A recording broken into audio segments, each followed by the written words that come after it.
ஸ்தானத்துல என்னை நிக்க வச்சிருக்கிறாங்க. அங்க நான் கோட்டை விட்டு இருந்தேன்னா இந்த ஸ்தானம் இன்னைக்கு நான் வந்திருக்க முடியாது. புரியுதா? அப்போ அடுத்து எதிரில என்ன இருக்குன்னு என் குரு எனக்கு காட்டி கொடுத்துட்டாங்க.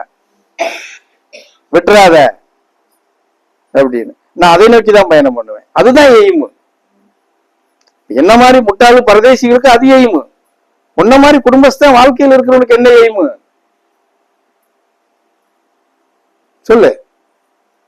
அமைதியா வாழ கத்துக்கோ, நிம்மதியா வாழ கத்துக்கோ, சஞ்சலம் இல்லாம வாழ கத்துக்கோ, வேதனை இல்லாம வாழ கத்துக்கோ, புலம்பல் இல்லாம வாழ கத்துக்கோ.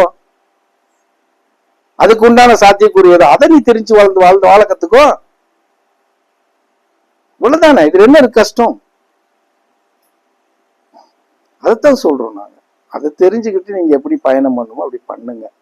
சும்மா நம்ம பாடுற நேரம்லாம் இப்படி பாட்டா பாடிக்கிட்டு அப்புறம் காலையில மறந்துட்டு நம்ம மாட்டுக்கு போறதுங்கிறது பல காலத்துல அதுல சுடு தண்ணி இருக்காடா.